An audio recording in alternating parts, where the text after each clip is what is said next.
What's up, October Country Comics fans? It's Will. Just before we get into this episode, I wanted to let you know that unfortunately, due to technical issues, the audio was not recorded on the interface, but the computer microphone. So unfortunately, the audio is a lot more shoddy. However, this only occurs for the first 6 minutes, so I wanted to give you a warning beforehand that it's not the entire episode. So you can skip that if you want, but we thought we'd leave it in because that is an entire news topic that we spent those 6 minutes discussing. So yeah, other than that, just a forewarning before we get into this, there is discussion of the current and unfortunate sexual assault allegations that are going on within the comic book industry right now. So it is a relevant topic, so we thought it was necessary to discuss, but it's just a forewarning going into it. So, without further ado, let's just jump into it. You know, could we get sued from Philip DeFranco for that? I don't think we could, but I think he owns like a copyright thing for that. I don't know. Anyway, let's just get into it. Welcome back, everybody, to the October Country Comics Podcast. This is Devon. Will. Dr. Bedelia Diamorte. And that was a mouthful. We are missing our new guest star / maybe permanent co-anchor Jeremy tonight, but he will most likely be back next week. So, any news, guys? Anything you want to talk about? Anything interesting happening in your lives? I'm trying to think of anything comic book related. No. No. Oh, yeah. No, it's been a slow week. Bit of a slow For week. news. For news, I mean, there's a lot of, there is news, but it's not, groundbreaking, let's be happy news. I mean, some of it's kind of upsetting news. Like yeah. I mean, for example, being a Game of Thrones fan of the books and the fact that this man can't seem to write one of them in a timely manner. You know, he promised months ago that if he didn't have this book done by July, the fans were allowed to storm his house, kidnap him, and lock him in a room until he was done. Was that actually a legit quote? Because if I that's a legit quote. If I had my phone here, I might fact check you. Go ahead. On that. Use Will's phone or use Will's computer. You can fact check me. I don't care. It's working Barnes and Noble for as long as I did. I don't care about this man. So it's just one of those, like, I was actually accused of having the book in the back room. And I was told that it's unfair that we have it in the back room, but we can't sell it yet. Yeah. Didn't the show end? Did it do a different ending than the book? Of course, the Yes. book's still going. The book's still going. They can't use the book's ending. So their ending is if you talk to anybody who's watched it, it's garbage. I've heard. It's like a hot pile of garbage that's been left out of the summer for days of 90-degree weather that you happen to be riding your bike down the street and have the misfortune of like hitting a rock and falling into. I also, for the show wise, I don't buy Amelia Clarkson though. Amelia Clark. Whatever.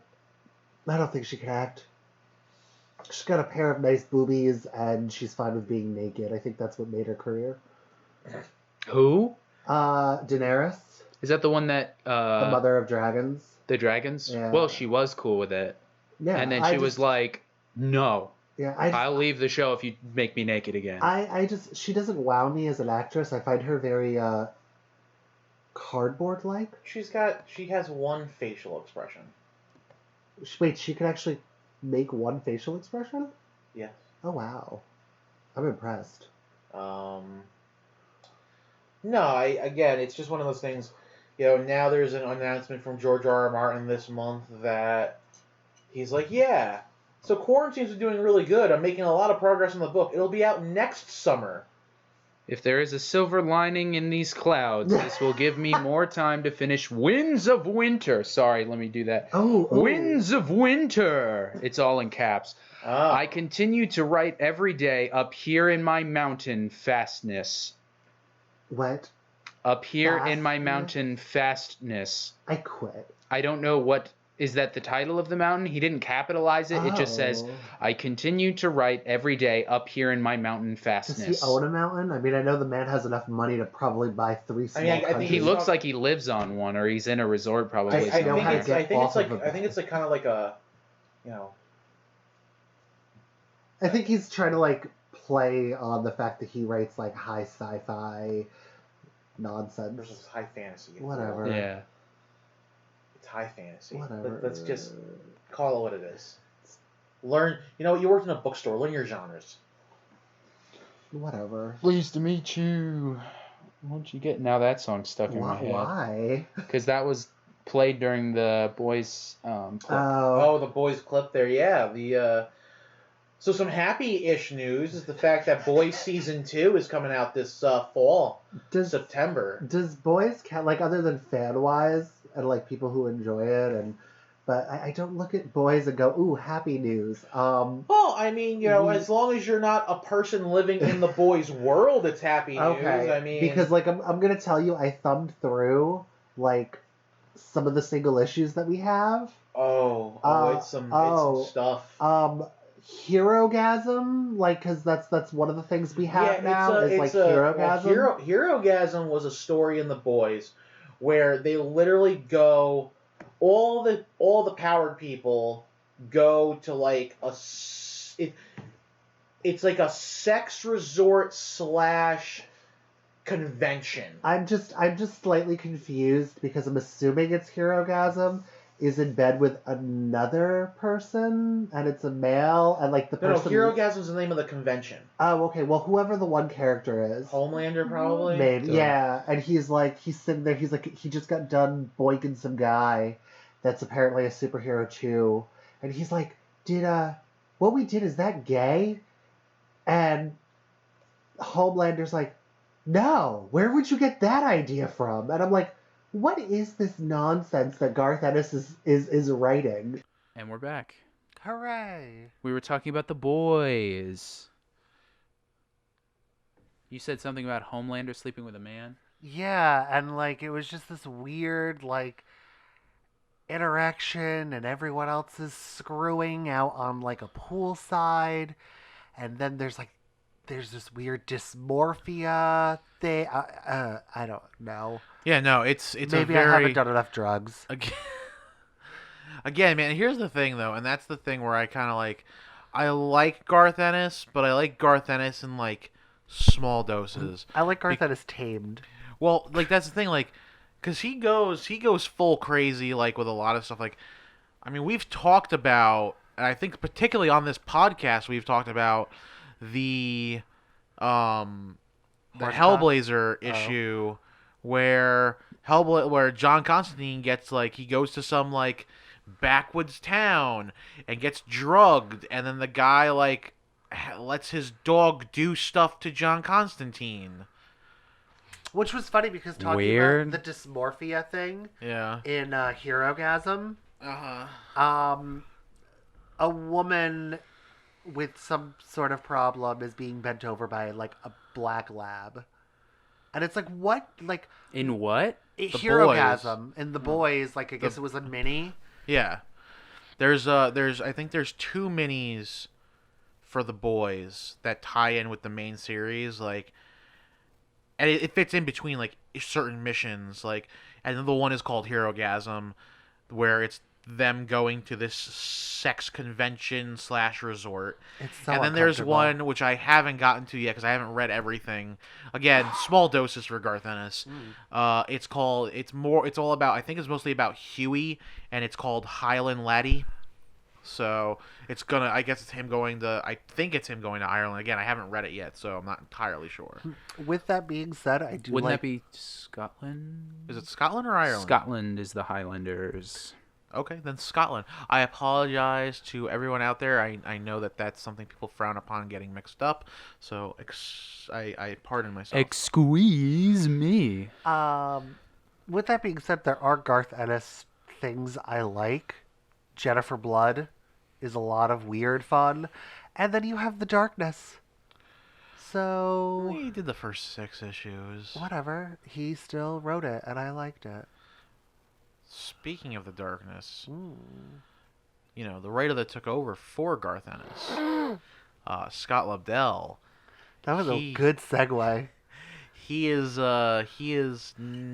left his long run on Red Hood and the Outlaws. Oh no. Issue 50 this fall will be his last issue.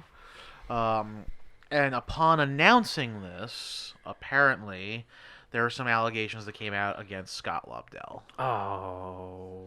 So, Scott Lobdell, I don't know.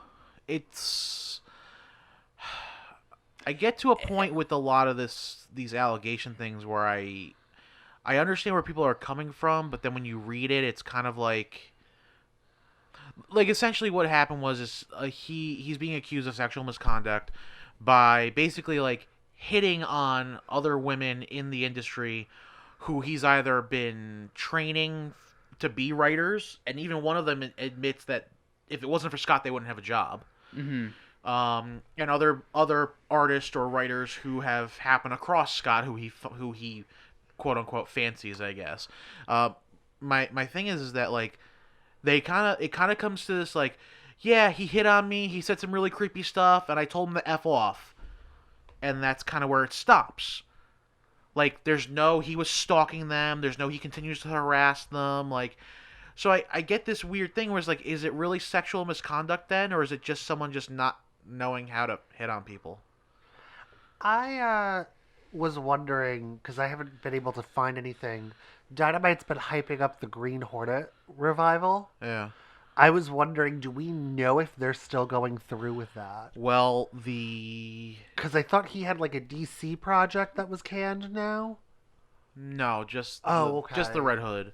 And they said they're going to find a replacement writer, which every writer besides Judd Winnick and Scott Lobdell have continuously write Jason Todd as a villain.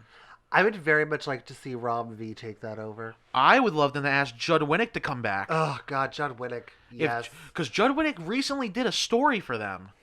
Did he? Is it still acting weird?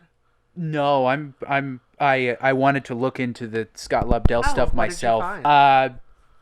When I was young, and then I'm reading a quote here. When I was young, Scott was, and then this is in quotes, helping me get started in comics with scripts, etc. He also came to my work to meet/watch me without introducing himself, and told me I should go to a foreign con with him so he could tie me up and abuse me. That's weird. Should probably put like a graphic warning. Yeah. I mean, first of all, you're not going into hard detail. Charlie, yeah. And again, as I recently, female artist, he approaches me. Yeah, but again, it's one of those things where, look, I get it, and everyone says, there's plenty of people who say creepy stuff on a daily basis.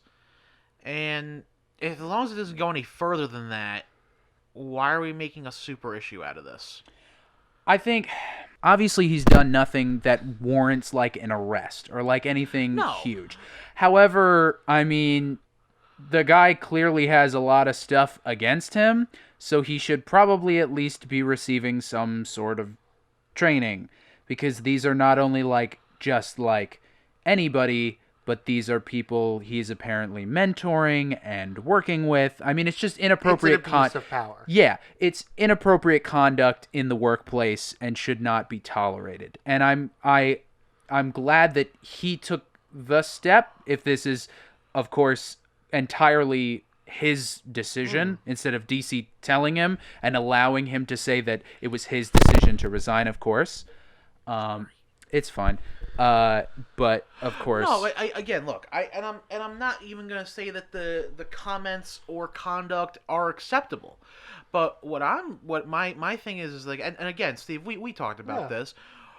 Why do we live in a world now where, again, most people who hit on people, their pickup lines aren't exactly kosher to begin with. I don't know if I count that as a pickup line. Though. No. But what I'm saying is like not that. No, like that again. Maybe in the right club.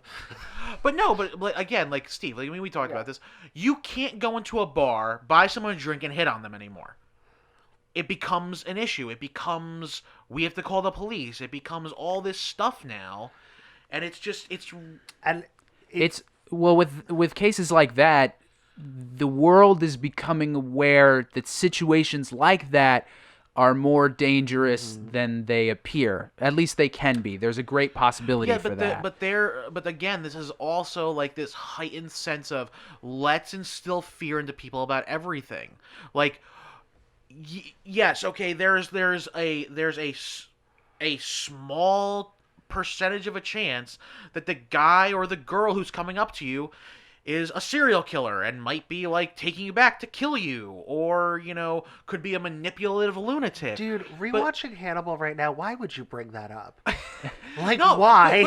But I'm serious. Like, but these are all things taken to extremes, and it's like not everything is like that. No, the statistic is not that if you're sitting in a room, the person to your right and left are probably going to rape you.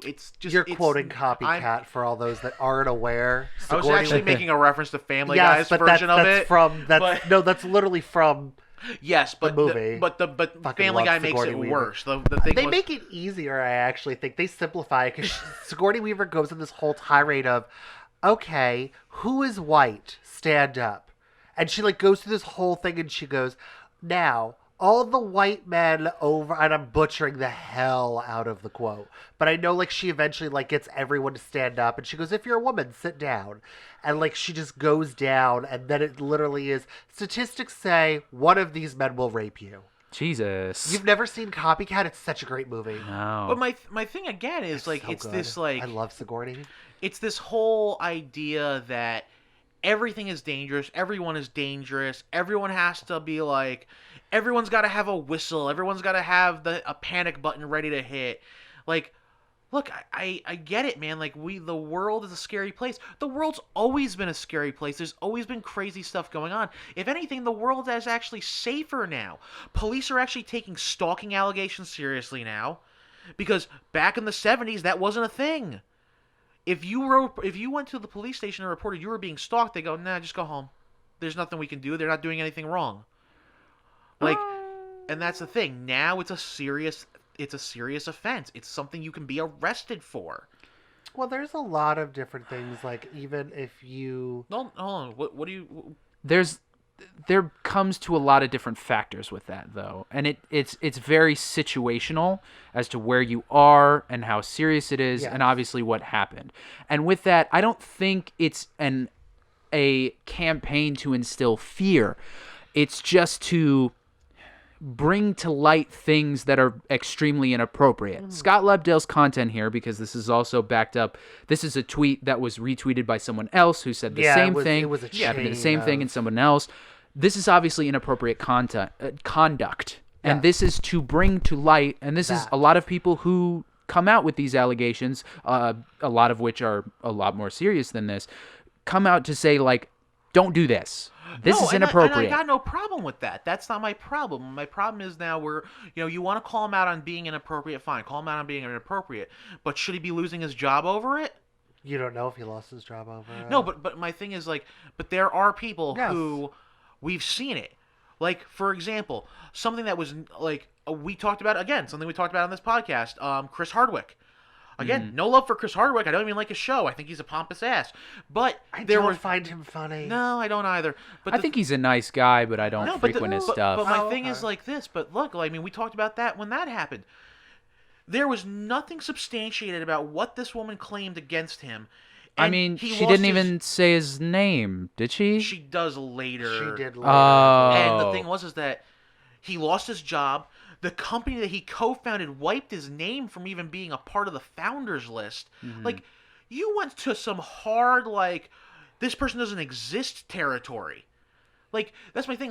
I'm fine with allegations. I'm fine with people coming out and giving us their stories. Yes, it's important to know that these things are happening and that there's some creepy, scummy people out there. But there gets to a point where we need... You need to take the steps necessary to get the right response and reaction. And I feel like a lot of it is with the whole cancel culture and everything else that's going on. It's everything has to be taken to the extreme. look, I mean, there's plenty of people out there who are going to turn around and be like, well, I'm an actor.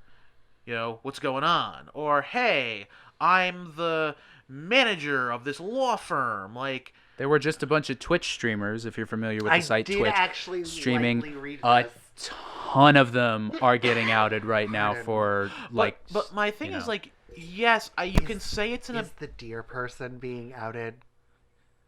No. Damn it. She didn't do anything as far as we know. But my thing is, like, my thing with this is, like I said, like, I want to know really where do we draw the line, like, because a lot of people, that's how they kind of they use their station, and some people abuse that.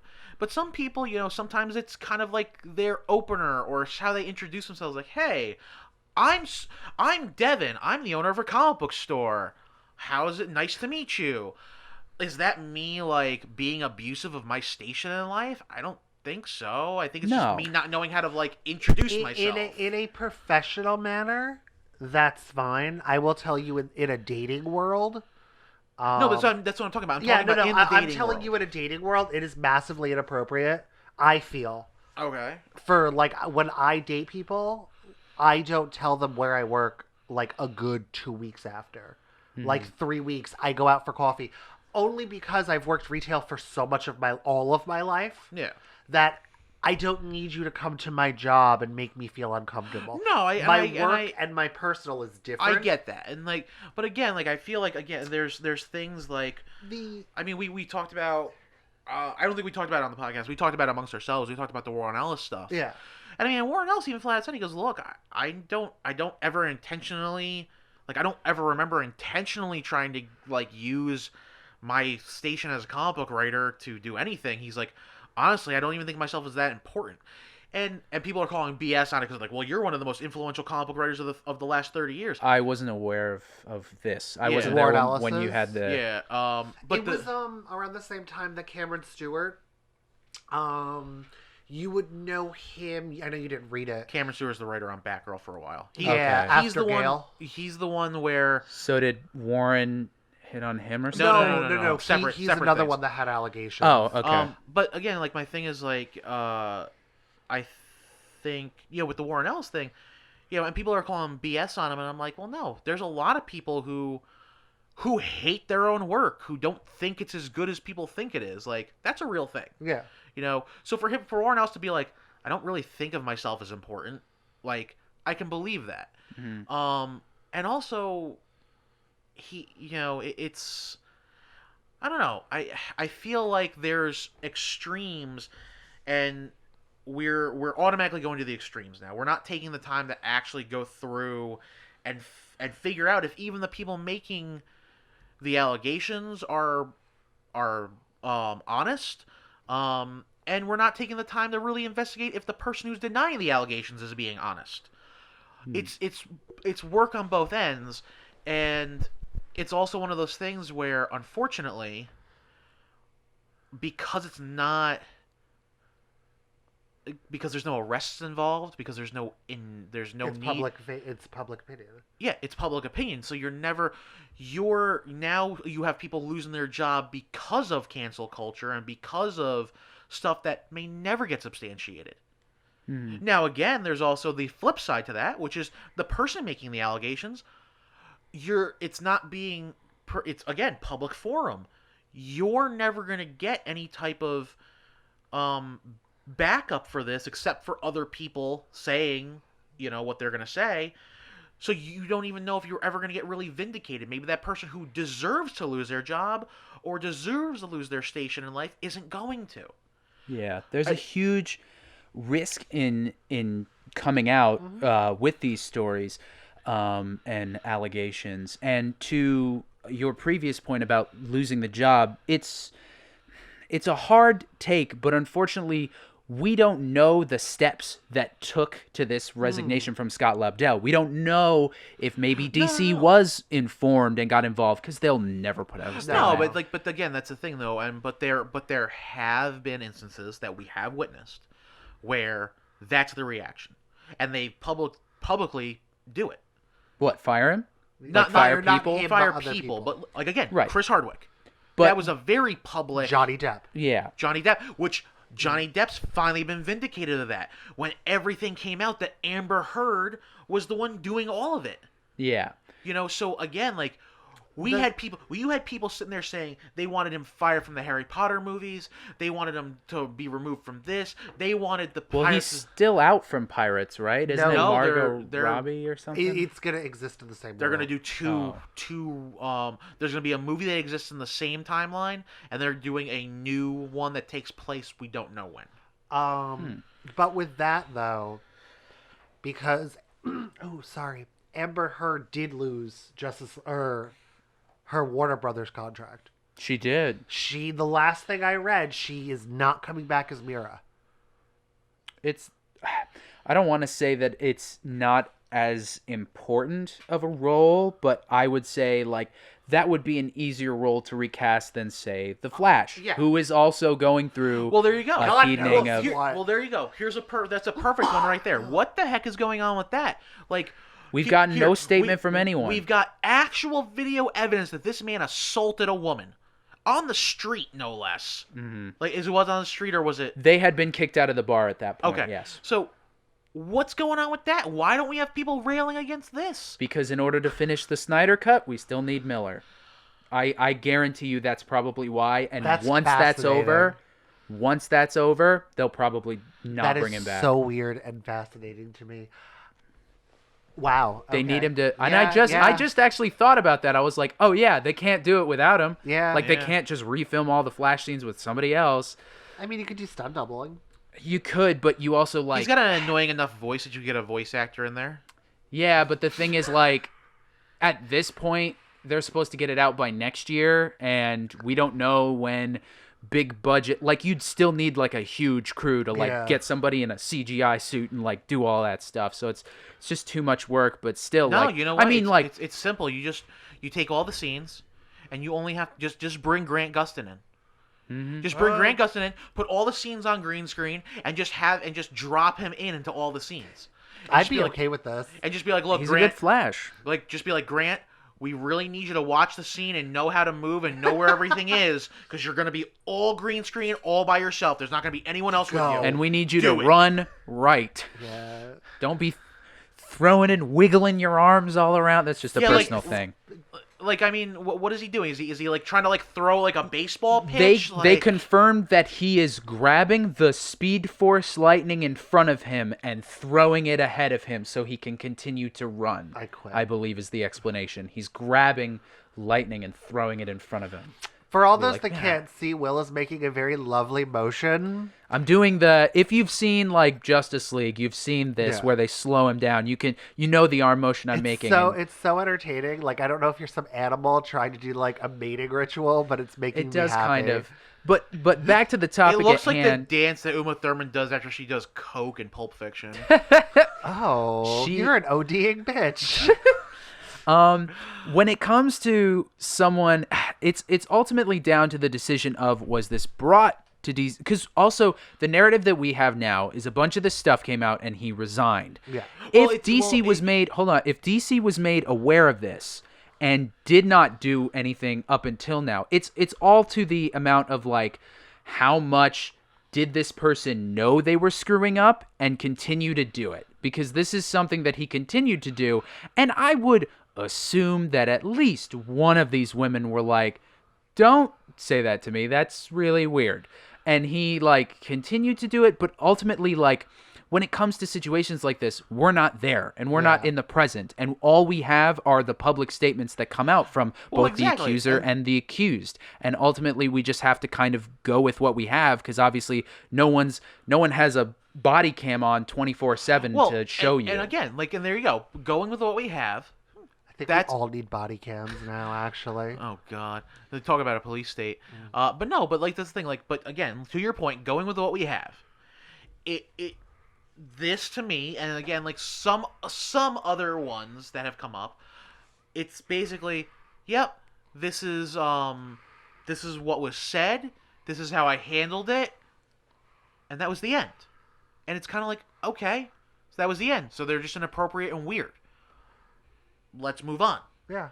However, the allegations came out about Scott Allie at Dark Horse. That's some messed up stuff. What did he do? I don't remember the girl's name, and I feel really bad that I don't. You can look it up right now and correct me. Could you spell the last name for me? Allie? It's Allie. Who is that again? He was a big-time editor at Dark Horse. Okay. Also, he's co-written and written some things for Dark Horse. Okay.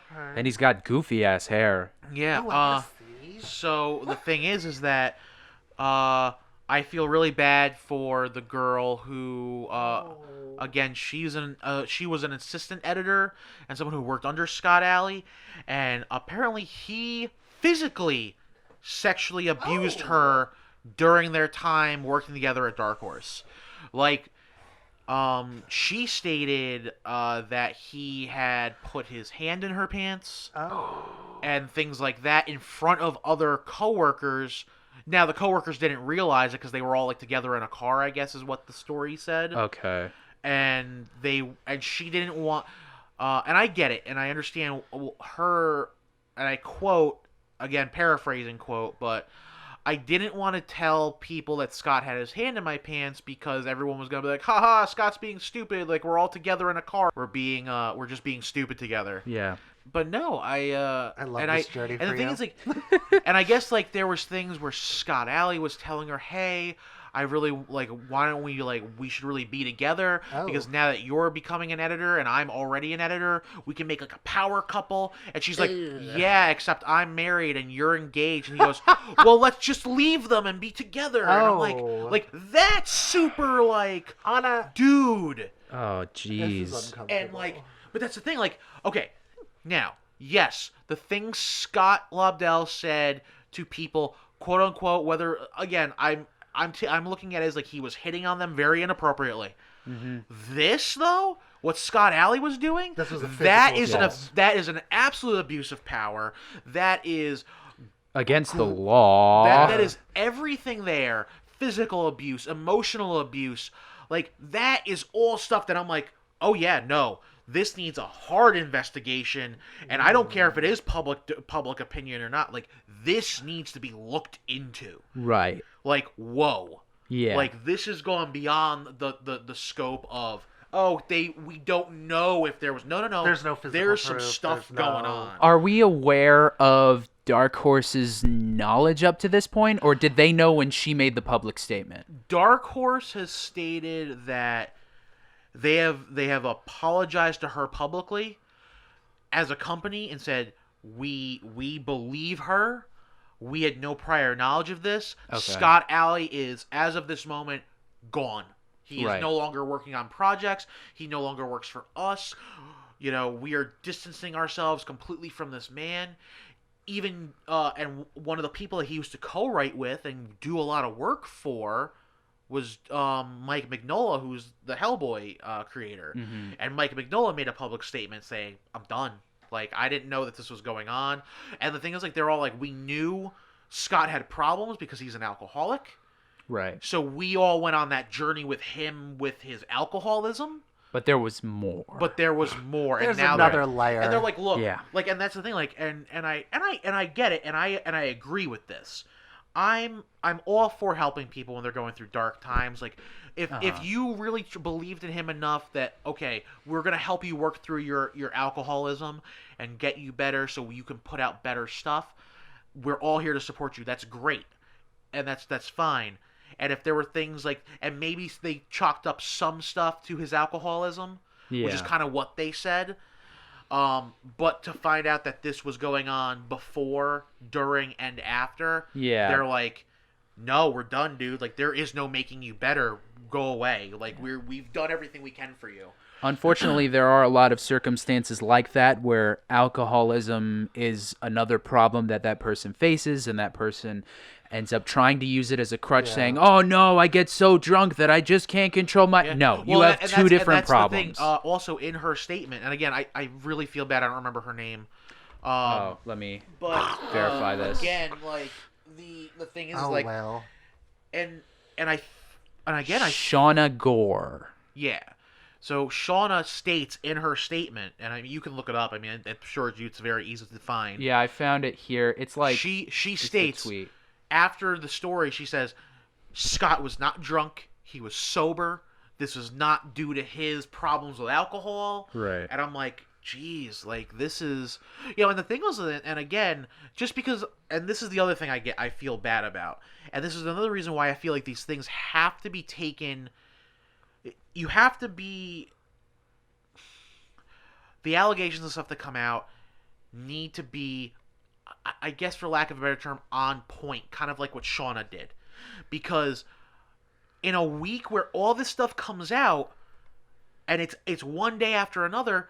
My first thing before I read her actual statement was, "Oh God, another allegation. Who's getting canceled now?" Oh my God, it's like and 7 yeah tweets long. Yeah, no, but the thing is, like I said, that was my first reaction because I'm just like, who are we canceling now? Who's like, and then I read it and I'm like, oh my God, this person deserves this. Yeah, no, this is a real thing, and I'm like, not to say that other allegations aren't, but. This one would have gotten lost in the shuffle because it was in a week where all these things were happening.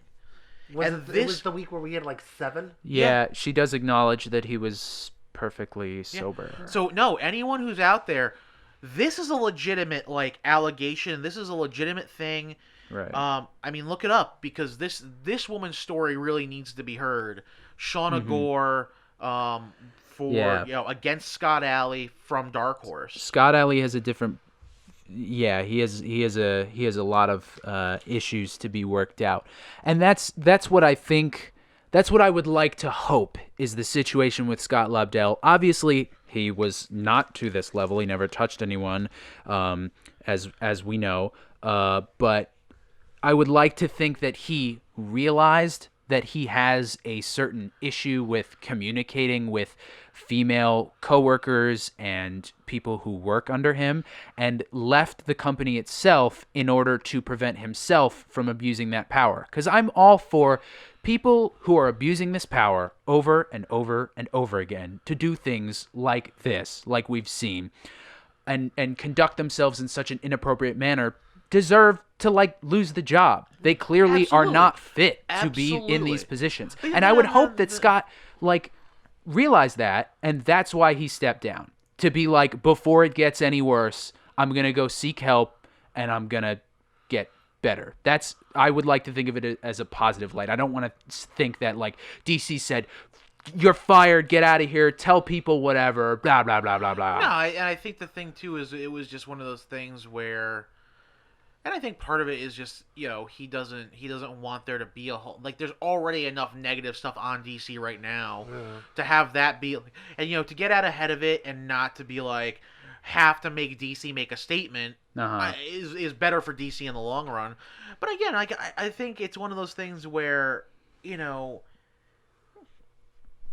again, it's there's a lot of crazy stuff, and there's ones that are legitimate, really need the attention, and then there's other ones where I'm kind of just tell us that he's a creep and be done with it. I mean, yeah, all these stories have differentiations in severity. One of the Twitch groups, Offline TV, they just hired a YouTuber that I really enjoy, so I was keeping up with a lot of their stuff. Just ditched somebody for he was getting drunk and going into a couple of the girls' rooms and holding their hand and kind of rubbing up on them, but he didn't really kiss them or anything. And people were like, well, it's not that bad, you see, it's not that bad, you don't need to fire him. No, he's still doing bad stuff, and he would change the narrative to make it look like he was the easy one, or he was drunk and he has an alcohol problem. People who have these individual issues need to have the ability or be forced to see that they are conducting themselves so inappropriately.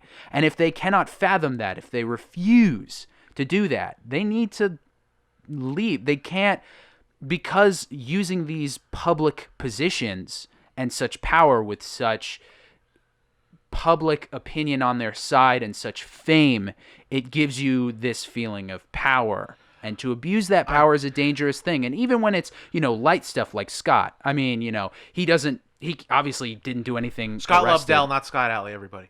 Yeah. Scott Lobdell, let's clarify. Scott Allie, yes, did illegal things that he should be arrested for. But Scott Lobdell did some inappropriate things and should be reprimanded for them, And as I hope this was him at least self-reprimanding. Maybe DC was involved. Maybe they knew. Maybe they did inch him towards it, but we don't know. Back to your YouTuber thing, though. I just want to point out, and this is how I feel. Any YouTuber out there that thinks that that elevates their status, you should be ashamed of yourself. And secondly, anyone who gives them that power, you should also be doubly ashamed of yourself. I don't know. They have money. I mean, they got mansions. I mean, if you get the right subscribers and if you target that right demographic, that can skyrocket you. Stop giving YouTube personalities this power. Well, it's the truth. Some of them are dangerous, man. I mean, the other thing, and this is going to be it for this topic. That's fine. There's this weird double standard. In my last job, I told my supervisor that a color she was wearing looked very nice on her. Mm-hmm. I am publicly gay. No shit. Right? Right. Someone else, a hetero male, made the same comment and she was uncomfortable. Right. Keep in mind he's happily married, and it's one of these things where that's a different. It baffles me how just because of one, I complimented a color, and he complimented the material she was wearing because it was a shiny material. And there is an air of fear that is created for mainly women because of the amount. I think it's just because of the amount of stuff, because this stuff went hidden for so long, especially in the entertainment industry. So to have it come out in a bulk thing creates an air of fear for a lot of women everywhere. And that's the thing though. But for example, what Steve's saying, that was one of the things. And again, maybe more stuff came out, but at the time, the showrunner for the CW shows. For the superhero stuff for Flash and everything. That was Guggenheim, right? Or No, Guggenheim was the writer. Oh, okay. I always thought it was No. I forgot what the guy's name. It was Mark something, right? Yeah, but that's Mark Guggenheim. He's the writer. Thank you. I did the same thing. No, I've been thinking it's but my thing is I look at it hold and on. I go and I read. Hold on. Okay, we're good. And I remember the allegations, and it was well, he came in and he was commenting on how we looked in our outfits. And I was like, well, yeah, he's the producer and the showrunner. That's Greg Berlanti? I think so. I don't know. I don't. Which remember. is weird because it's still Berlanti Productions. I'm just looking at the showrunners. We got I don't think Berlanti, it was. Guggenheim, Kreisberg, Adler, Kelmer, Akil. I don't remember. Dryers. Could be one of those things. It's not Dryers. Yeah, or Dries. Carolyn. That's the chick from Vampire Diaries. So the thing was that the allegations were that he was commenting on how they looked or what their outfits were, and he was it you look hot or something like that. God damn that Wonder Woman top. Yeah, your butt looks nice. But again, it's one of those things where they're such stylized shows, and the females are and you can say whatever you want, but it's a superhero something. It's a fantasy something. Yes, of course the women are going to be sexualized. Mm-hmm. So for you to make a comment to be wow, yeah, that makes you look really sexy for the scene. These were allegations. I was all right, but it's kind of the job, and nothing else really came out about it. It was the it wasn't things touching. It wasn't. Yeah, it was just things that he said, and they relieved him of being the showrunner. And I was it was specifically the showrunner for the Flash. I think he mostly dealt with the Flash, but he also did a lot for the other stuff. But that's the thing. I'd like to know. I'm gonna try and find what he said specifically to see if there's any specific quotes. Flash showrunner firing.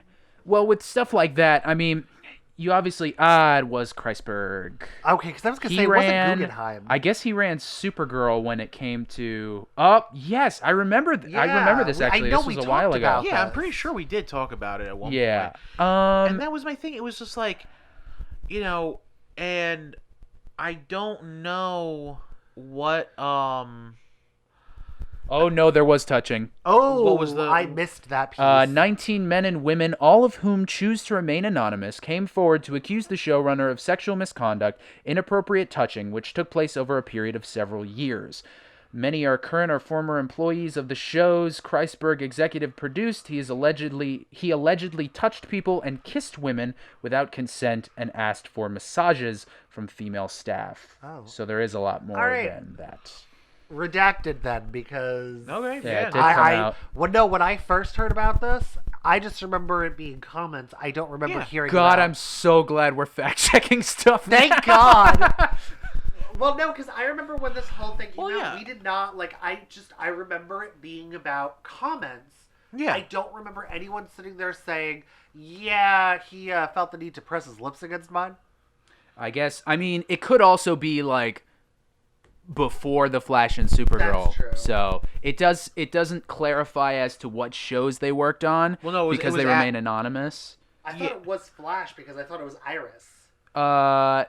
Maybe Well, I'm the just article making that I'm things looking up. at right now says it's 19 men and women who choose to remain anonymous. just- I gonna remember. make things up. I remember the guy. I remember Candace came out, and that She was probably was one of the well. the And that was main the other people. thing too. That was another thing too, because I remember recently something happened where Grant Gustin. I forgot what it was, but Grant Gustin made a come out about something that recently happened. And someone was like slamming him because they're like, well, we don't care what your opinion is because you didn't come out and side with Candace when she needed you. And it's like, what are you? And he was like, what are you even talking about? Like, and it was like, I feel like he would. well, I mean, again, like you he's- said, a lot of them remain anonymous, so like you don't know. Yeah. I mean, I'm saying like he probably came out and supported her if she In was. person. It seems Yeah. like it seems We like don't he need would it be all a to guy be to do that. public, He did make a public statement when Hartley Sawyer was fired. So it doesn't Yeah. seem like he'd be the guy to skip out on something No. as even more serious as that. So Let's dive into real comic book news. yeah, this has been such a big is- topic. this is That's the heavy. thing. It's like, and it's nice but it's nice that we can we can talk about it though, and like Yeah. again, like yes, like we're all on the same page. Like we have a little bit like differing in the opinion of how things need to be handled, but Right. at the end of the day, like we can agree, yeah, inappropriate inappropriate conduct in the workplace of any kind isn't right, and Okay. and I think it's me. it might be both of us, Yeah. but I think it's I think again, the serious things that come out, the real serious ones, like what happened to Shauna Gore, get lost in the shuffle when you have other things that either aren't being substantiated or it really starts sounding like, well, he hit on me and I really didn't like that. Because there's nothing that's come out about Warren Ellis besides he was hitting on people or making advances towards people, and that was it. I think we need better HR training. Right. I think we just need like But there's here- got to be something. There's just so much of it in the thinking- workplace, Is man. there an HR training for freelance? Because they're There all should be. freelance. No. There that should be in the maybe Yeah. it should be in No, the it should like be. contract. At least if there isn't, maybe there should be because obviously even though freelance, there are certain things that you have to adhere to as a company. Yes, but what I'm saying is the people that they're hiring and stuff, they are freelance. Like, Yeah. there's no there's no HR for them. They My biggest problem with what Will just brought up, and it's not a problem, I meant with what's already in place. right. A change that needs to occur. Well, here's the thing. Have you ever taken a sexual harassment course? Yeah, there was one when I started working at Stop and Shop. It was like an online course, and I think they regularly need to make you They take do. that. Yeah. Comma on you. I remember having to like read a pamphlet. Okay. I have worked for 2 different companies and 2 different vast things like Spectrum, franchise stores. Barnes and Noble, and the credit union. Right. At the end of the day, though, the sexual harassment training is the same thing. Mhm. It is literally the same program. It is the same. I'm just going to be this critical bitch for 1 minute. Bad acting because whoever they have as their writers are awful. None of this happens. I'm sorry. What should Craig... Yeah, Craig wants Sandy to come over, but only if she comes to his house and spanks him. Yeah. And what? And pick from A to D. What should she do? And one of the options is like, Sandy should shut her mouth and go with him to like obey him. I'm like, I want to know who picks these. I want to know what sadistic fuck enjoys editing this. Sandy, hey, could you look a little less dead inside? Thanks. Because you know the bitch is reading from a cue card. Everyone on there is reading from a cue card. Well, that's like that's like no. You know what? I do remember one was actually when I was working for Stop and Shop.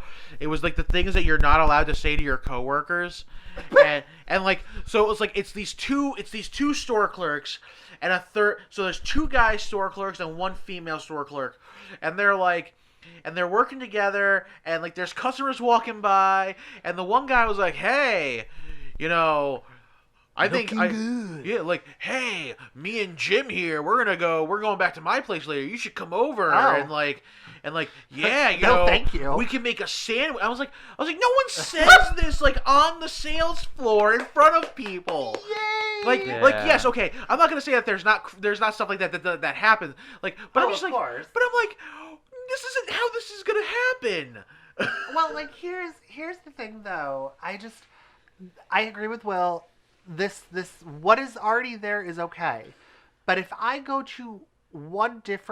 from one employment job to the other and it is the same nonsense. Yeah. It's the same friggin' video, and that's fine, but it's not effective. Obviously, with different stores, there arises different opportunities for that to happen, like different situations and different scenarios. Well, here you go. And this is the thing, and this is the last thing I'll say on this whole subject. No, really, this is my last thing.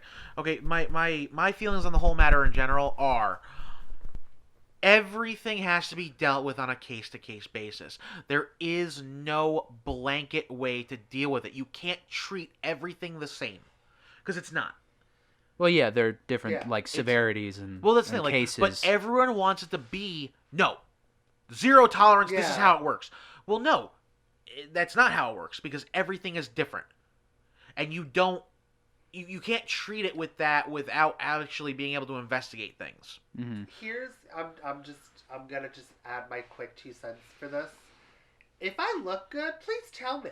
You know, that's just the narcissistic fuck I am. That's where I go with that. Like, if I'm wearing something nice, go ahead. Yeah. I get that that's not everyone's cup of tea, but... Like, how far can we go with this, Steve? Working for you is a walking sexual harassment. Jesus Christ. I think to close it out personally for me, it's definitely like a situation where everybody from a certain point needs to be heard. Yeah. Like, everyone's coming out with these stories. I mean, you know, there's a very low statistic chance that this stuff is BS. I mean, you gotta look and you have to read the stories and you have to look at people's sides of it. And unfortunately, with cases like these, it's very hard to get like hardcore. I mean, luckily there are lots of like saved text chats nowadays that you can like look, but like no one has like a security cam footage of this closet back in the day where this thing happened and everybody blah blah blah and only 2 people were there and there's a witness. So it's a very like he said she said type of thing. But unfortunately like it comes down to like what do we do? Like statistically you should look into it. Yeah. Because, like, it's more than likely going to be true. And obviously there's worse cases where someone's just being creepy. But obviously there needs to be sufficient repercussions for people being inappropriate in the workplace. There needs to be more change and teaching how to, like, no, don't say that Stacy down the hall has a nice butt to her. Like, that's a weird thing for you to do, you married father of 2. Just say it here in the office with us. Yeah. No, We're gonna make a sandwich. obviously joking around with your boys, telling your buddy Brad over there he's got a cute butt. I mean, obviously your boy's not gonna, you know, but like this girl that's like new, just got there being like, nice rack toots. Like, no one's gonna say that. But stuff around that. I would say that to you, Will. Thank you. I would be flattered. But that's me. Yeah, right. So obviously you can't, you know. We, So what I basically am just saying is there needs to be Feel the more. room. Just feel the room, guys. Yeah, That's there it. needs to be more my rule of of thumb. a serious taking. My rule of thumb, and being that I've worked with your girlfriend, Mm-hmm. she can vouch. I had a rule of thumb. I didn't jokingly anything with any new hire for 3 months, comma, or until they started with me first. Yeah, I think. And then at that point, I would look at them and go, you know what you just said, right? Mm-hmm. And they'd be like, and like they get nervous. I'm like, no, you know what you've said, right? Okay, cool. Because I'm fine with talking that way. I heard what you said. Right. If you're fine with it, cool. I just want a mutual, like, here we are. Yeah. Just don't be afraid to call anyone out. No. I mean, obviously, there's a huge error when people come out because there's always going to be people that are like, you're lying, or that's not bad. You just didn't. Blah, blah, blah. Like, that's why there's so much hesitation to come out with these accusations. For this. Like, no, I know no one sees So, it right now. if you but- have a story, don't be afraid to tell it. There will be Exactly. people there to support you. And if you feel uncomfortable, don't be afraid to speak your mind because it needs to be heard. There needs to be a big enough case for these changes to occur. Otherwise, they just get lost in the wind. But either way, we should move on to our next topic. How much time did we do? on that? We're almost at an hour. Oh, okay. Oh, okay. Well, you know, Well, it's been a very informational It was. session. It has. Good was, talk. Yeah, no, and I feel good. Great. No, Like a positive. I mean, this is just the outlook of like a couple of dudes, you know, Yeah. with different work experiences, Yeah. but none to the severity of people who've done this. So this is just like an outsider's perspective, all coming from different backgrounds. So this is just our take on what's happening. We all have different takes, but yeah. here we are. We're like a male version of The View. Except not, well, you two aren't bitchy. I can Thank be. you. I can be. So yeah. Super. We got to make it a safe place Yeah. for people, for everybody over at the workplace. Even in the comic book industry, we're for everybody. We gotta Stand make strong. We have to make a safe space for Snowflake. You're an idiot. Jesus. Don't- I Just forgot hit about him. that. Just hit him. You forgot about the safe space and Snowflake characters for the Safe new Warriors space. book? Is that book still going to come out? I Did think they they make- pulled it. I hope would not. imagine not because of the internet hated it. I'm like 90% sure it was yanked. I was so disappointed in my man. What's his Daniel Daniel Kibblesmith. Kibblesmith. Kibblesmith? I was so like, did you do this? Because you read Kibblesmith, no. you read Loki, right? I know you read Quantum No, and I Woody, read I read his Quantum and Quantum Woody, and Woody. Okay, I and thought I you read loved Loki. that. So I was optimistic in an idea for him. I think it's the table. If we could just like avoid touching it. This is going to be hard for me for the rest of the podcast. I know. It's still. Oh, okay. I'm trying to like because get you were it like to shifting stop it. moving. Yeah. It was weird. Yeah, it keeps coming in and coming out, but it's just when everybody like Everyone touches presses it. their... I'm When sorry. Steven's This like is- at his elbow and he's waving his hand. it's and- gonna be like an start everyday this shit thing. There's with gonna me. be something messing So, with it. alright, so hey, for all you White Knight fans out there, some good news. We have a new spin-off series coming out by Sean Murphy, all about Harley Quinn. And not about simps. And Will is not happy because it's another Harley book. I mean, at this point, I've accepted that DC's just gonna push her as because she sells. Wow. Weirdly enough, though, her book is ending. Her main book is ending at 75. Interesting. Yeah. I mean, I know A way to that get rebranded, I'm sure. probably, but Well, I they're doing know that Harley Quinn black and white and red thing. Yeah, aren't but that's only digital. That's they? not Yeah, coming well, out in digital prison. first. Oh, good, because that's Cedric, and I was kind of excited for that. Well, he's only doing some because Yeah. it's gonna be like Batman Black and White, where they're gonna do like multiple artists and multiple writers and different stories Yeah. and yada yada yada. But Harley Quinn in the White Knight reality is, I'm excited for that. I mean, yeah. I mean, I can't have an opinion on it because I didn't read the White Knight books. I've heard good things, obviously, but I can only be optimistic.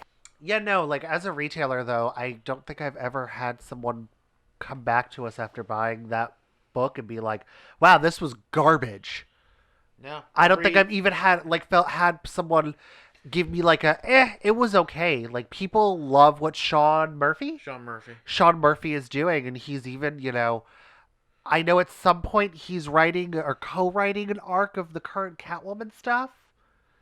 That was writing an arc. Is he writing? Okay. I'd actually be kind of really happy if he was drawing it too. I know he's doing the covers, if that makes you happy. But no, so it's just one of these things like, as much as I love Tynion, I don't know if Tynion is going to be on Batman that long. You know what I mean?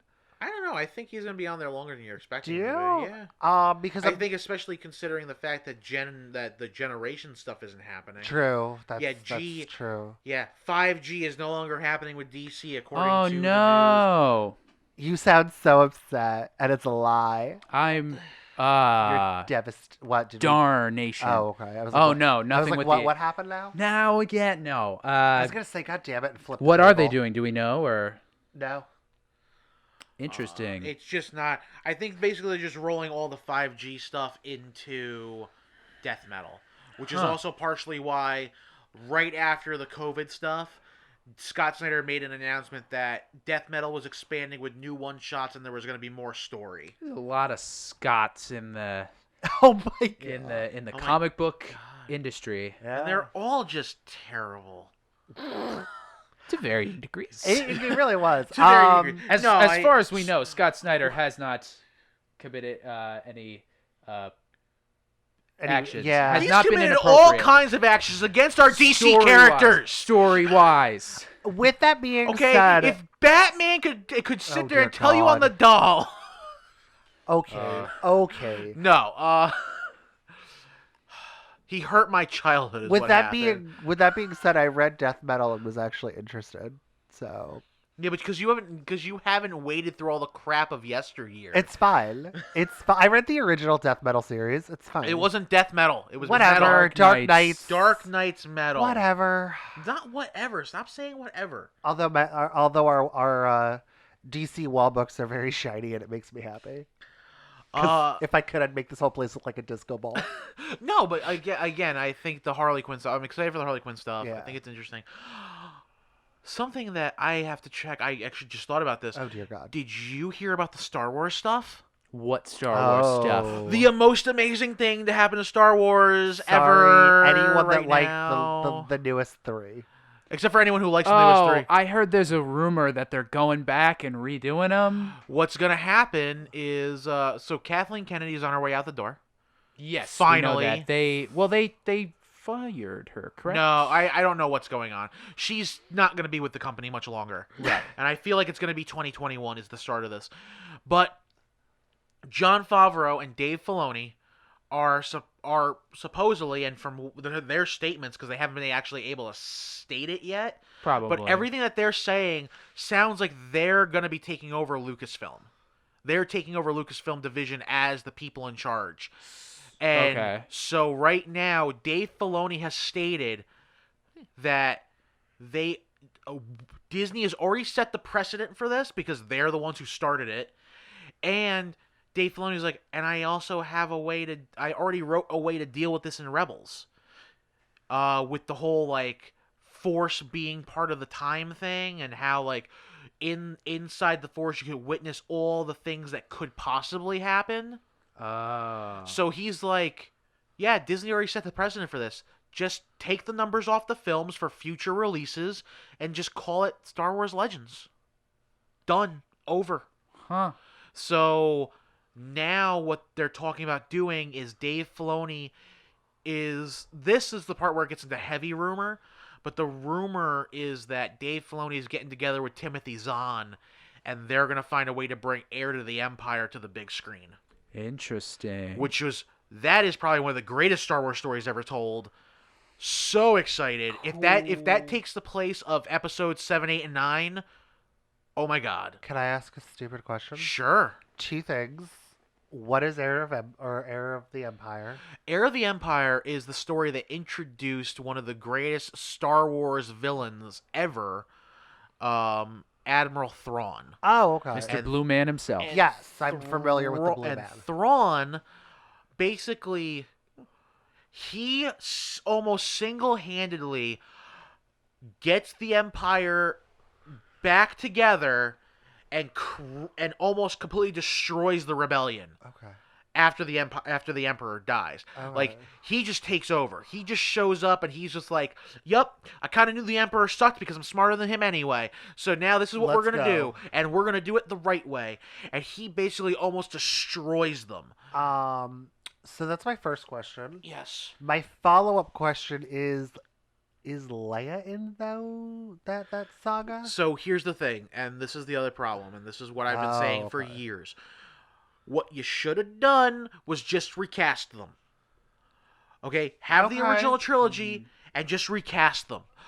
Guess what, guys? And here's the thing. This is my shout out to all the Star Wars fans who won't let this go. They are old. They don't want to do it anymore. And they're old. Harrison doesn't. Doesn't. I love him, but he's a curmudgeon of an old man. But none of them did. Dude, if you remember any of the interviews after they got done with the Return of the Jedi back in the day, like, look them up, because none of them wanted to have anything to do with it. Carrie Fisher hated working with George Lucas at the end. Mm-hmm. Harrison Ford just didn't want to be called Han Solo anymore. And honestly, Mark Hamill, I mean, he just doesn't care. I mean, he'll just do whatever he can for a paycheck at this point. Yeah. Well, I mean, he's kind of embraced everything But he didn't enjoy it. He hates Last Jedi. He was one of the most vocal people about how much it sucked before it even came out. Yeah, he was. Like, if you didn't want to be in the movie, don't be in the movie. Like, that's it. Contractual obligations, though. Well, he's also been very kind of a proponent and hinting at he wasn't a fan of what they did with Luke in the new trilogy. So I'm sure he'd be able to come back, and I'm sure they'd be able to kind of manipulate the story if they wanted to. My thing is like this, like, I don't even need that. Like, do this. Do the thing. Put those movies in the Legends. Recast, and just go from there. Well, I mean, technically, Star Wars has recasted on screen before. If you look at Ewan McGregor, he's not Alec Guinness. Well, so it's the fun thing possible. though, because Hamill did come out and say, if they wanted to do something with like a younger Luke, Sebastian Stan, like he's publicly come out and said, I support Sebastian Stan to play Luke. If you put him in the wig, he look looks similar. so much like and him. again, and also, I liked Aldrich, is that his name? The guy who plays Han? Right. Yeah. I liked him. I didn't see that yet. I thought he was decent. And he was a good Han. Yeah. I didn't care for the movie. There was nothing that stood out to me. It wasn't like a bad movie, but I did like his portrayal. Also, I mean, in reality, at this point, just let Billie Lourd be her mom.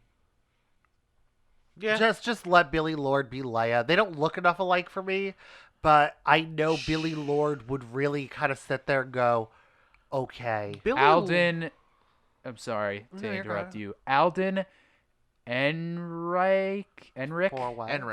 Yeah. That is the actor for Han Solo. But you know what? That'd be appropriate to. But here's let the thing, her though. Play her mom. But Billie Lourd, like, I mean, in the Star Wars movies, you do see her with the earmuffs. Yes, you do. Yeah. And she looks like a young Leia. She looks like a thinner young Leia. And blonde, but yeah. She looks like Leia. And I'd be fine with that. Leia's chin or Carrie Fisher's chin was more defined. Okay, so give her a prosthetic. I'm not. No, I don't. But that's for me. They don't need to be exact. No, but that's what I mean when I look at both of them. But there you go. There's your recast for the trio. Billie Lourd, Sebastian Stan, and Alden Enric. Perfect. Yeah. There you go. And we've got Donald Glover can be Lando. I mean, he could stay on. Yeah, you pretty much got everybody. It'd be interesting, given what Dave Filoni himself has done to the universe and what he did to Thrawn, which I know a lot of Star Wars characters or Star Wars fans were like, this isn't Thrawn, this sucks.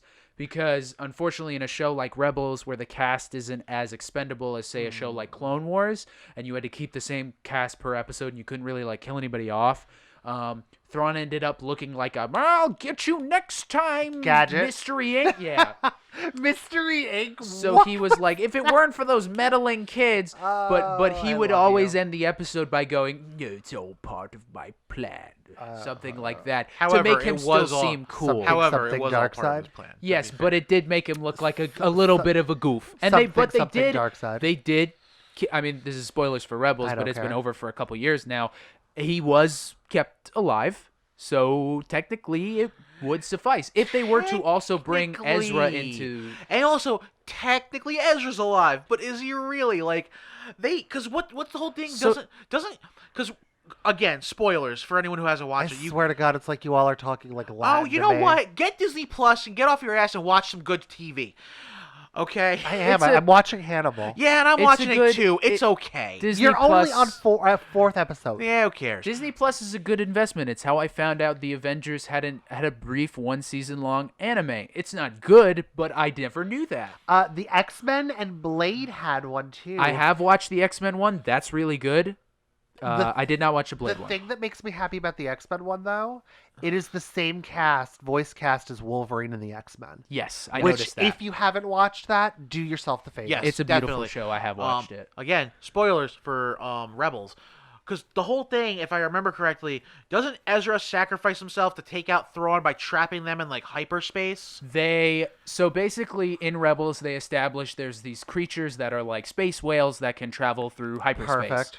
And they do it through the tail, and it's kind of goofy, but it's cute. These And they're in a Star Destroyer together, and he gets a bunch of the whales because he can communicate with them through the Force to grab onto the Star Destroyer and just boom.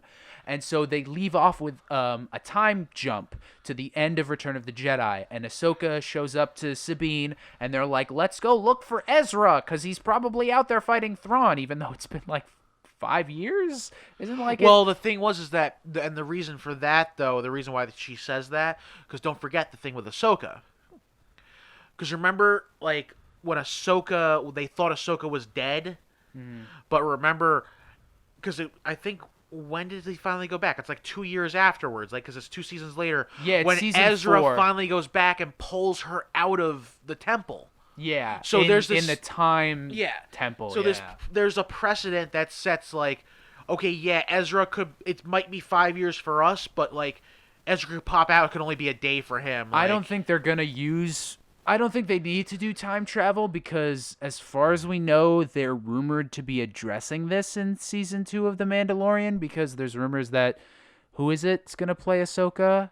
Who? Oh my God, Night Nurse. Rosario Dawson. Thank Rosario you, Dawson? which I'm So- all for. Which I love her in believe life. the full rumor was that it was to be then a spin-off about Sabine and Ahsoka looking for Ezra, which would be cool because then we could bring Thrawn back because it's right now up in the air. So it is possible for them to bring back Thrawn, and do like a kind of a funky thing. You would have to bring in like Ezra probably and like Ahsoka and things like that, but I'm not as opposed to say to a lot of other Star Wars fans that are like, no, don't bring the animated universe characters No, you into should. the big Bring it screen. all. Can we find, like, I really, really, like, okay, Lucasfilm is owned by Disney.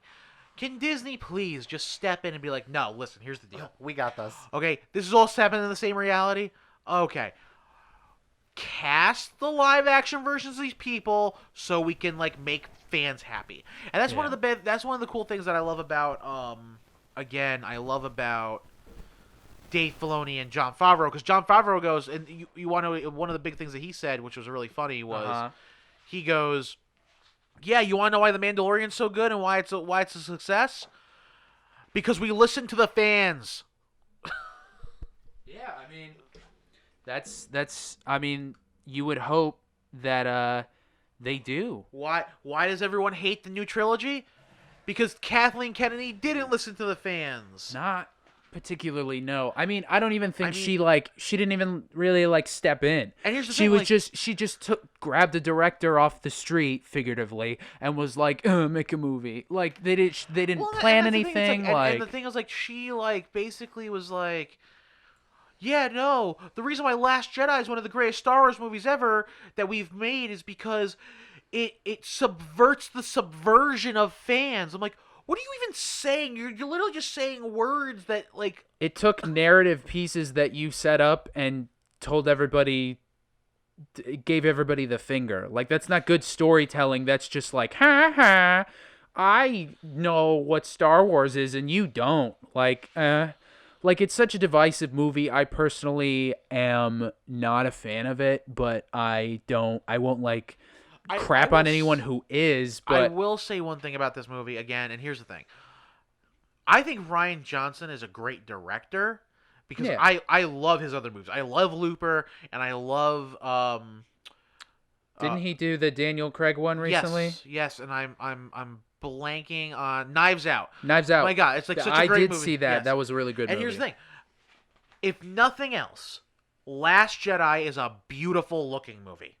It is. It's a beautiful looking. The Salt Planet was awesome. The starship blasting through the other ship with light speed was awesome. Mm-hmm. Like, visually, it is just a stunning movie. Everything else, I just think, ultimately, what I'll say is, if they do come back in it, and I would be fascinated to see, I'd be hesitant, because this would be the first time they'd ever be, like, retelling a trilogy, not retelling, but like remaking a trilogy, because this was a question posed like a while ago, was like, could we remake the prequels? I mean, not now probably, because all the secret closeted prequel fans just came out and been like, ha, see, the prequels don't look so bad now, huh? Meh, meh, meh, meh, meh. Well, here's my thing, and this is the other thing too, that, and I've been saying, again, this is one thing I've said since this is all basically, now that the sequel trilogy is done, here's the thing. The better stories of Star Wars that are canon right now are Clone Wars, Rebels, the original trilogy, and The Mandalorian. So, get rid of the prequel trilogy, get rid of the sequel trilogy, and just build 2 new trilogies based off of the stuff you have now. Mm-hmm. Okay? Because the only thing that makes those prequel movies worth watching is Clone Wars. Mm. Clone Wars is so good and makes everything... And honestly, anyone out there who doesn't like Revenge of the Sith, you don't even have to watch Revenge of the Sith. Just watch the last season of Clone Wars. Yeah. Just watch it, because... Did you finish it? I've watched the last episode just because I wanted to see... Just the last episode? Yeah, because I was like, I really wanted to see like all the emotional beats that hit for Revenge. And the thing is, like, but again, just watch that, because it has more emotional depth in that one episode of Clone Wars than there is in the entire prequel trilogy. To be fair, it's the last 4 episodes of the season that are episode 3. The first 2 sets of episodes are separate arcs. I personally, I know a lot of fans didn't, but I personally enjoyed the first arc with the crazy, edgy clone troopers that we had. I want to know whatever happened to them, because that set up like a really cool idea that I guess we'll never see panned out unless they show up in a sequel show somewhere. But it's Dave Filoni, he has a plan. Yeah.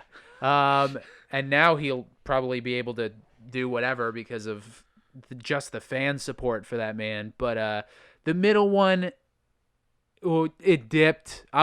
By the end of it, I was ready to just let's move on to a separate arc. But I'm glad that it is like a really good finale, and I'd really love to see like a version of that like played side by side with like episode 3, so because you like know what's going on.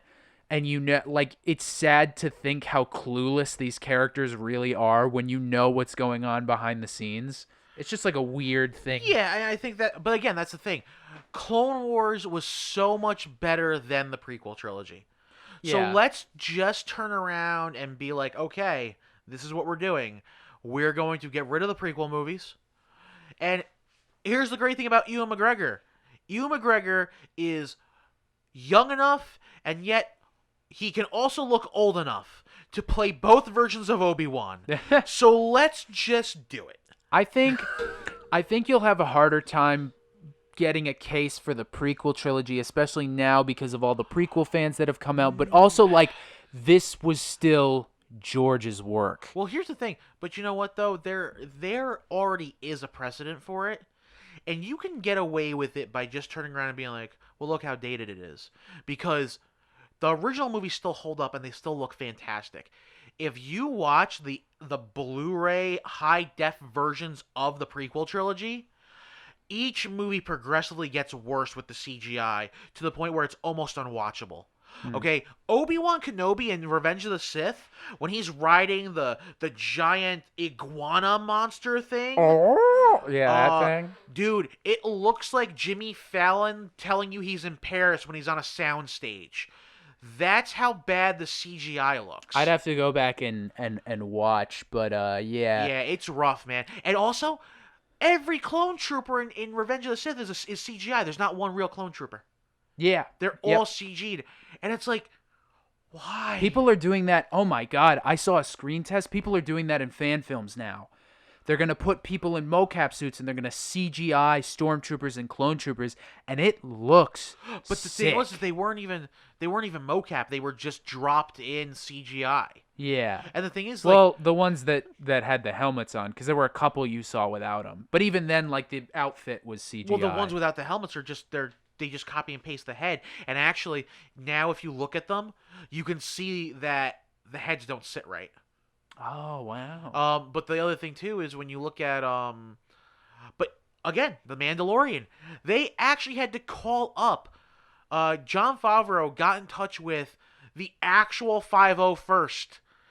The cosplay troupe? Yeah. Yeah. To come in and fill out their stormtrooper ranks because they didn't have enough armor to give to enough stand-ins. That's cool. They actually got them to come in on set to do the scene. I mean, of course, they would all love doing that. That's really They're cool, like and that's really good. And isn't the 501st the first official Star Wars cosplay group that got recognized by George Lucas? I think so. Yeah. I think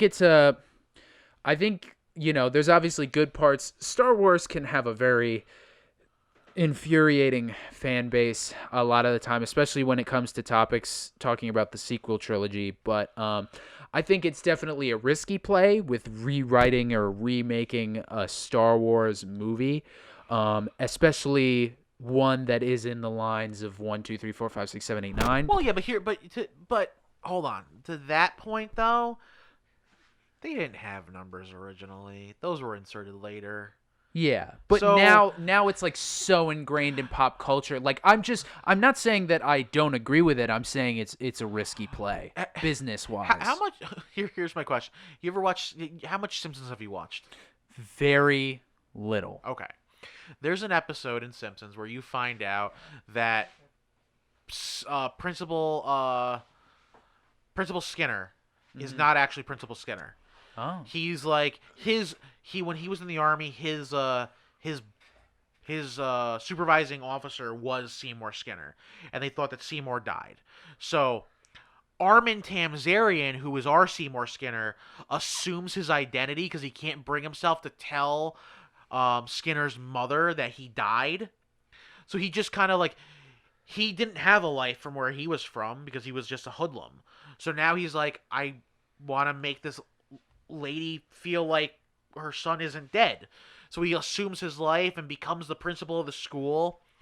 And when the real Seymour Skinner finally shows up and you find out he was a POW, the whole town is kind of like, yeah, but we like our Seymour Skinner.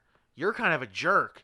So they're like, okay, we don't want you here. And they strap him to a train car and tell him to leave. And they just send him away. And everyone's like, well, what are we going to do now? Like, what do we do about, what do we call you, Armin Tamzarian, or do we call you Seymour Skinner? And the judge for the town is like, from this day forward, no one talks of this incident ever again, under penalty of death.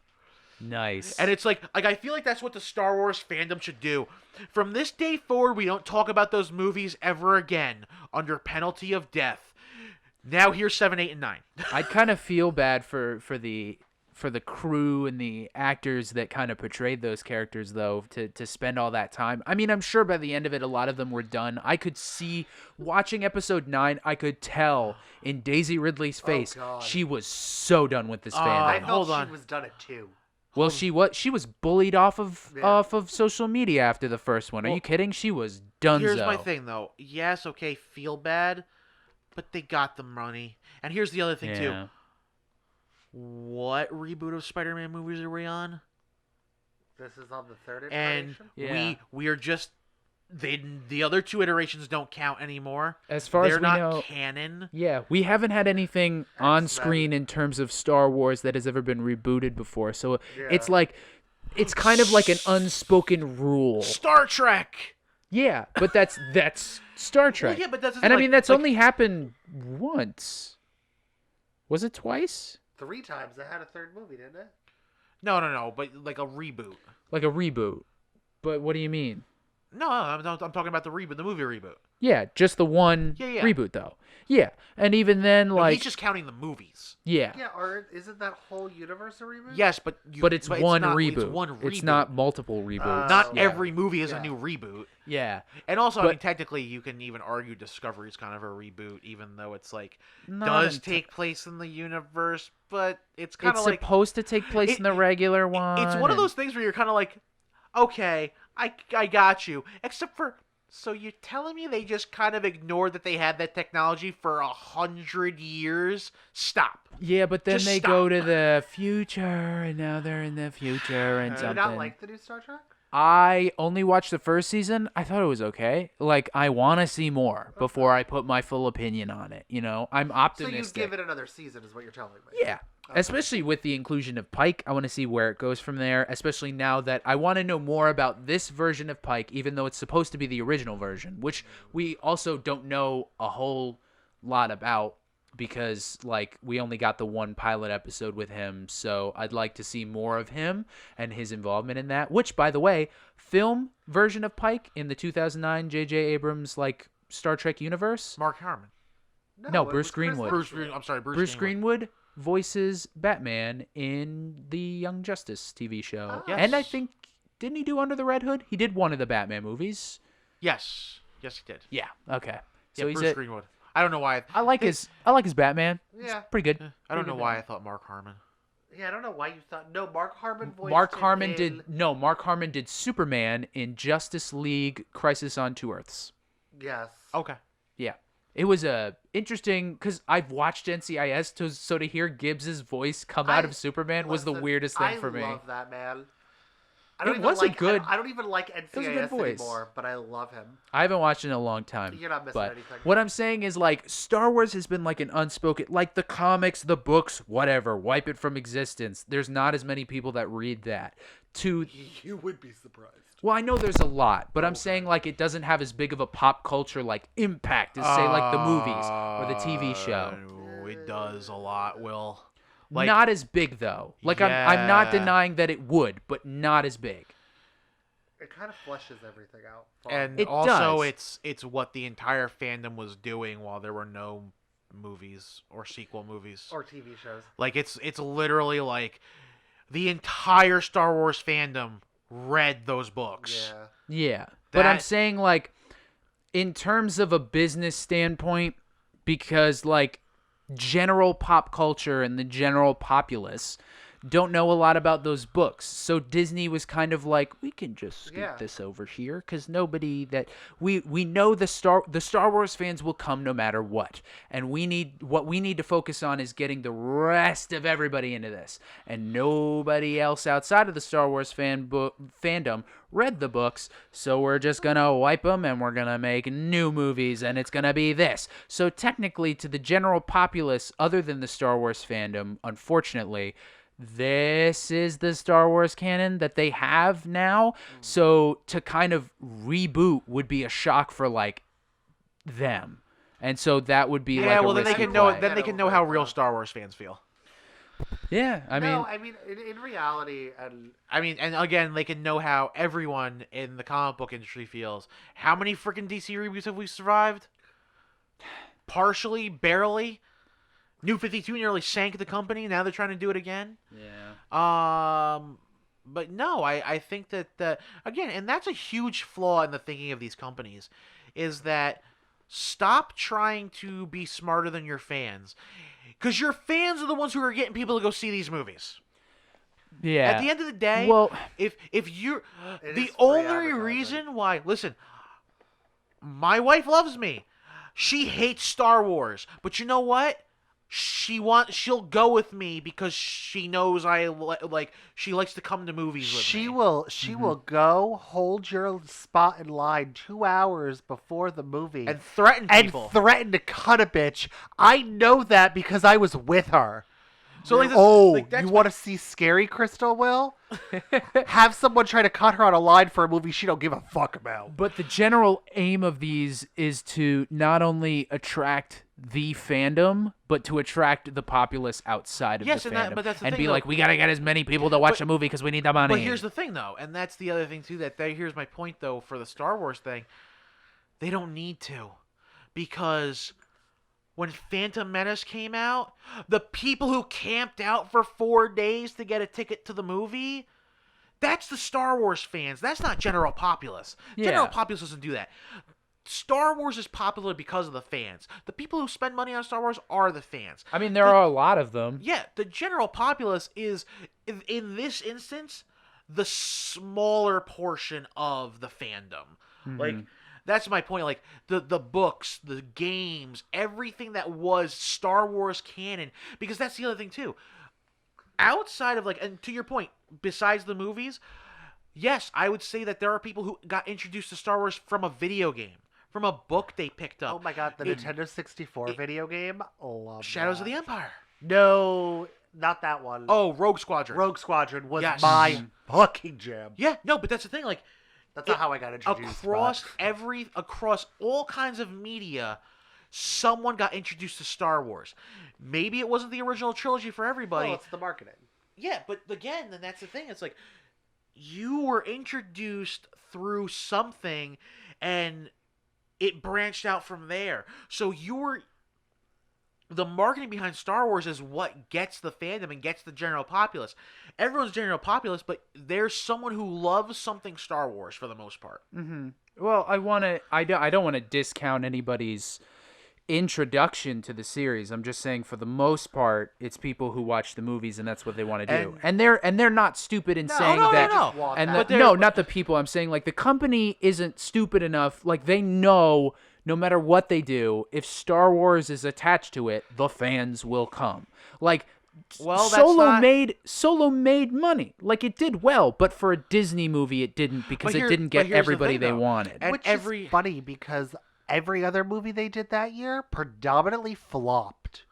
But here's the thing, though, and my point being is that regardless of if it made money, it's not making the money that they want. Like, okay, Episode 7 broke all the records for anything Star Wars. Mm-hmm.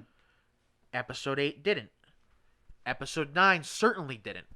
Yeah. And when you start looking at the trend, and as a company, this is where you have to be smart. As a company, well, why is everyone complaining? Why are people sitting there saying they're not going to go see a Star Wars movie, or they're not going to buy a Star Wars product? And when you look at the trend and who they're blaming, it's time to get rid of that person. And the trend is Kathleen Kennedy.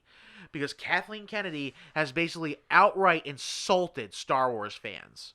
Mm-hmm. Just basically saying, we're not making it for you, we're making it for other people. And it's like, but we're the ones who put the money in your pocket. So yeah, maybe Jon Favreau, I listen to the fans. I want to make something that the fans are going to be proud of. Mm-hmm. And that's the thing. Like, at the end of the day, let's do a reboot and make something that fans are going to love. Like, for example, there's a new Teenage Mutant Ninja Turtle reboot coming up. Super excited-ish. Want it to be awesome. Ish. I don't know. Gotta be. Because the other thing, too, is like... Didn't they just have one? Yep, and because the second movie... And here's the thing. That summer of movies just did terrible. The second movie, Out of the Shadows, or... Is it Out of the Shadows, the second movie? The one with Stephen Amell as Casey?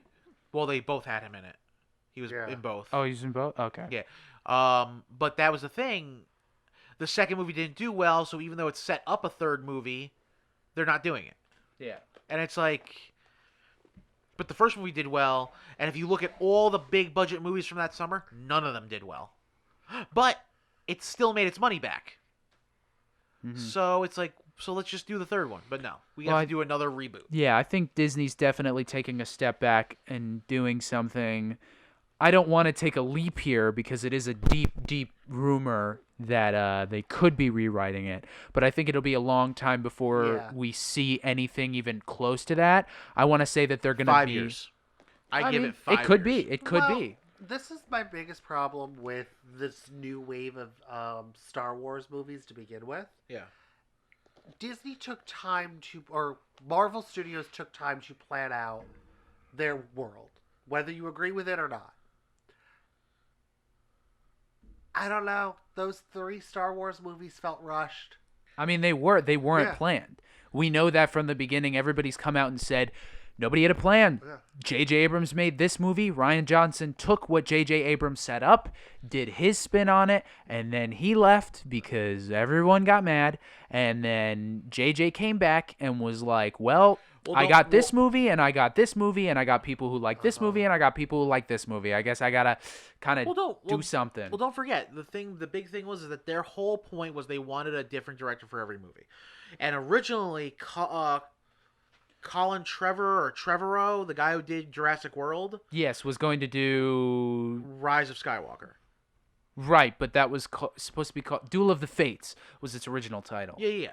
So that was the thing. That movie, and it was it looked dope. And because of the things again, so J.J. Abrams wrote the basic plot for the 3 movies. And they basically left it as a loose plot because they wanted each director to be able to put their own spin on it. Rian Johnson basically turned around, and I feel like some of it was the pushing of Kathleen Kennedy to be, because J.J. Abrams is such a fan. He's such a fanboy about Star Wars that his was like, he was really trying to make it as close. I feel like J.J. Abrams was trying to make it as close to Star Wars lore as possible. Probably. And I feel like Kathleen Kennedy, once J.J. Abrams was not involved, pushed Rian Johnson to just be like, throw all that out, do whatever you want. Like, Star Wars is for everybody. You need, with a franchise like that, you need a showrunner. You need one vision, because that's something that, like him or not, both the original trilogy and the prequel trilogy had. You had George. Yeah. And he ran everything. And you also had Lawrence Kasdan. And you also had everybody. Yeah, but that's the thing. And George only wrote he only wrote and directed the first movie. He plotted the second 2. And the scripts were written by Lawrence Kasdan. Okay? So, and they were directed by 2 different directors. But you still had, like, George heavily involved. It was his company. 100%. Like, you need a more... I think they've learned... I would hope that they've learned their lesson and would, in essence of, even if they were going to make a completely different trilogy that's not linked to anything, which is apparently something that they did want to do, if that was to happen, to have a more strict vision of how to approach it. I think it's one of those things where you need to have that. You need to have people turn... You need to go... And again, like, for some reason they keep thinking Kathleen Kennedy is the Star Wars version of Kevin Feige. She's like the antithesis of that. Mm-hmm. She is literally just hot garbage because she has no vision whatsoever. The fact that George Lucas kept her employed for as long as he did, I feel it was like a plan that he had to be like, if I ever sell Star Wars, she's the person who's going to tank the franchise for me, so that way I always look good. Like, I feel like it was like this corporate espionage nonsense. But the thing is, like, yeah, you get to this point where I'm like, Kevin Feige, as much as it's become formulaic at this point, and some of the movies are just another version of another movie, in the beginning of it was very like, no, you can't do that because this has to happen. You can do all the rest of the movie however you want, but you have to make sure this happens. Right. Like, and that's why, what's his name? The Ant-Man director. Sound it out? I'm trying to remember what his name is. He's the the guy, Baby the one Driver. that left. Yeah, the one who does the Shaun of the Dead. What is Hold on, I got it. Director. Edgar Wright. Edgar Wright. Yeah, I mean that's why Edgar Wright left, because he was like, "No, I don't want it to be connected to all the other movies." I was like, dude, your movie was coming out in Phase 3. What do you mean? Like, you knew this going in. Dude, your movie's Ant-Man. Yeah. How big is your plot? You're not going to get, like that, and also you're not gonna get a huge draw unless it's like it's a Marvel movie. Well, that's the other thing is like, oh, it's a Marvel movie, but I want it to be a standalone, but you can't because the whole thing is building up to everything. Like, you can't, and you left he's still credited for 95% of that script. Mm-hmm. Like, it was still his movie. his script, yes. And he walks off the day before we start filming? Mm-hmm. That's unprofessional. I mean, yeah, that's a whole in and of itself. Like, you need to hire directors that are obviously going to stick to your plan and writers that are going to do that as well. It just needs to be better planned. And I think that's kind of it. If they were to add another trilogy, I think they're going to still stay away from the movies a little bit. I think they're going to if Filoni and Favreau are going to be running this, I think they're going to give them a little time and be like, boys, sit down in a room, you map this stuff out, and then let us know what you got, and we'll go from there. You know, I would hope that they would take the time and be like, all right, we jumped the gun, we divided a whole fan base, let's see if we can put them all back in some form of unity with a plan. Yeah. But and now let's move on to something that Steve wants to talk about. I don't know, probably anything but Star Wars. Oh my God, you and Kyle the one day put me to sleep. Yeah, oh, I just zoned. I'm sorry. I have nothing to contribute to this life. Are there any this week? I mean, by the time they're listening to this, it'll be the week after. But this week was a very indie-centric week in terms of comic books. Are there any indie books that you're reading that you're really enjoying that you'd recommend to our audience? Mainly because there's no Marvel in DC. Yeah, Bleed Them Dry was pretty a lot of fun. Very interesting take on vampire future stuff. I enjoyed that. I always recommend Vampirella because why not? Christopher Priest is killing it. And I'm trying to think of what else came out, and I'm drawing a blank. So yeah, Bleed Them Dry and Vampirella. Conveniently, they just go together. Yes, just even they do. I guess so for me, I'm actually right now the only thing I've been actually kind of like reading just because I haven't finished reading is The Boys, and we have it. The Boys, and it's good. Yes, The Boys. Come on in and get it. Season 2 starts in September. Read with caution. Obviously, not a book for younger readers. Oh, so I shouldn't have sold it to the 8-year-old? Yeah, you know. I think it is a great family tale. It should be things great coming of age story. It's a book that should be read to your children at night with your grandparents or with their grandparents in the room. Yeah, just to make it worse. Maybe a holy man. Ironically enough, there's like a crazy priest in The Boys. Stop. No. It's nothing like that. It's just like this. He's this crazy priest that Billy Butcher knows, and because he's crazy, and it's just weird. Will, what about you? Tell me a story. Weave me a tale. Weave me a tale. Tell me a lie. Tell me a sweet little lie. Tell me lies. Tell me sweet little lies. In terms of comic book stuff, I'm excited. We're supposed to be getting season 4 of Young Justice this fall. Hooray. So hooray. I'm looking forward to that. My girlfriend and I. Now it's going to make sense for you to pay for that streaming service. Yeah. If they don't also put it on HBO Max, because if they do that, I'm just quitting. Because then there's absolutely no reason I should be paying for DC Universe if everything's just going to HBO Max. Like, I'm not reading the comics. Well, you still have to rewatch all of the Batman animated verse. I don't even know if at this point they have all of it because they don't even have all the animated movies. Yeah, I read that recently. I thought they had all the. No. They do have the original show. I don't know if they have New Adventures. Ew. And I don't know. I think New Adventures gets lumped in with Batman animated. Okay, I know they have Batman Beyond, and this is all last time I checked, so I have to go back and Superman? see. I haven't checked, so I'll have to come back and get to you. But what about Static Shock? superhero static Hated that shock. cartoon. Did you really? I thought it was boring. From what I saw, Get I the enjoy hell it, out. but I wanna go back and garbage. watch it. But You're the garbage Yeah. that his trash can lid resided on. shall Oh, I that's say? right. He wrote it on a trash. Shall I say? Garbo. Garbo. And that's a beautiful note to end it on, I guess. Yeah. Devon, Yeah. take us home. This has been the October Country Comics Podcast with Devon. Will. Oh, Steven. Good night, I thought you were like some lady something heiress name. No, Dr. Bedelia Diamora. Oh, you were a doctor today. Yeah.